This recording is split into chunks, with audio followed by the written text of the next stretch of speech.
ঢাকা বিশ্ববিদ্যালয় যে নেতার নেতৃত্বের জন্ম দেয় বাংলাদেশের জন্য সেটি করে যাচ্ছে। পর্যায়ে যুক্তি খণ্ডন করবেন মাননীয় প্রধানমন্ত্রী সার্জিস আলম। ধন্যবাদ মাননীয় স্পিকার এই সংসদে আমাকে সুযোগ প্রদানের জন্য। মাননীয় স্পিকার, আজকের সংসদে বিরোধী দল এসে সবচেয়ে বড় যে ভুলটি করেছে সেটি হচ্ছে আজকে আমরা ডাকসুর যে প্যানেল ছিলাম তাদেরকে সবাইকে অনন্ত জলিল মনে করেছে।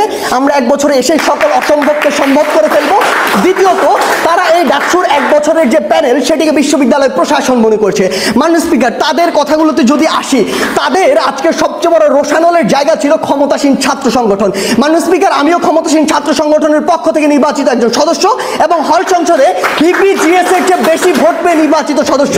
আমার যদি সেই ইমেজটি থাকে, আমি যদি শিক্ষার্থীদের জন্য কাজ করার সেই মানসিকতা থাকে, তাহলে শিক্ষার্থীরা আমাকে কেন নির্বাচিত করবে না? হ্যাঁ, নির্বাচনের সময় বিভিন্ন জায়গায় বিচ্ছিন্ন ঘটনা ঘটেছে, তার মানে এই নয় পুরো নির্বাচনটি অন্যরকম একটি নির্বাচন হয়েছে। কেউ বলতে পারবে না অমর 21 হলে একটি ভোট কারচুপি হয়েছে। মাননীয় স্পিকার, বিচ্ছিন্ন অনেক ঘটনা ঘটেছে, আমরা এগুলো মেনে নিচ্ছি। কিন্তু মাননীয় স্পিকার, আজকের সবচেয়ে বড় যে কথাটি, যে জায়গাটিতে তারা বিরোধিতা করছেন সেটি হচ্ছে তারা বলছেন যে যেহেতু ক্ষমতাসীন ছাত্র সংগঠনের অধিকাংশই ক্ষমতায় ছিল, তারা এসে তো একদিনে চাইলেই গণরুম উচ্ছেদ করে ফেলতে পারতো, একদিনে তারা চাইলেই সকল যে গেস্ট রুম সকল উচ্ছেদ করতে পারতো। মাননীয় স্পিকার, লক্ষ্য করুন, আমার অমর 21 সালে 530টি সিট রয়েছে অ্যালটমেন্টে, সেখানে শিক্ষার্থী থাকে প্রায় 900। আমি ধরে নিচ্ছি ক্ষমতাসীন ছাত্র সংগঠন নিজের জোর খাটিয়ে 30 থেকে 50টি সিট দখল করে আছে।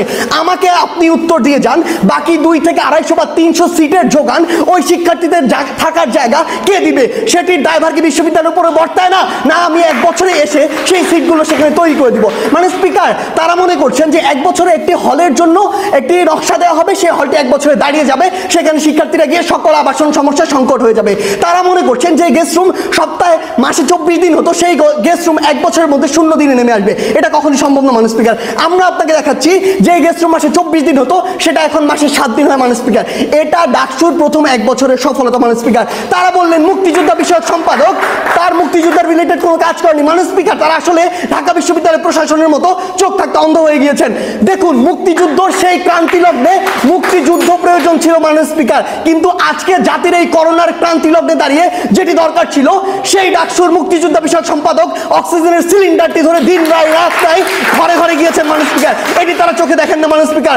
তারা এটি চোখে দেখেন না যখন আমার শিক্ষার্থী ভাইরা একটি যানবাহনের অভাবে একটি টিউশন গিয়ে ঠিকমতো করাতে পারেন না, তখন সেই মুক্তিযোদ্ধা সম্পাদক 100 সাইকেল নিয়ে ওই শিক্ষার্থীদের হাতে পৌঁছে দেন, সেটি তাদের চোখে পড়ে না মাননীয় স্পিকার। মাননীয় স্পিকার, আমাদের সবচেয়ে বড় কথাটি হচ্ছে যে আমরা কোনো কিছু সমূলে উৎপাদন করতে পারিনি, আমরা সকল সমস্যার সমাধান করতে পারিনি, সেটি আমরা শুরু করে দিয়েছি মাননীয় স্পিকার। এই ডাকসু আছে বলে আজকে আপনি সেই সজোরে কথাটি বলতে পারেন। ওই যারা ছাত্র নেতা, সিলেক্টেড ছাত্র নেতা রয়েছে, তাদের বাইরে এসে জুলিয়াস সিজার তালুকদারের মতো একজন মানুষ নিরাপত্তা মঞ্চ প্রতিষ্ঠা করতে পারে, সেই নিরাপত্তা মঞ্চে আপনি নিরাপত্তার আশ্রয় নিতে পারেন।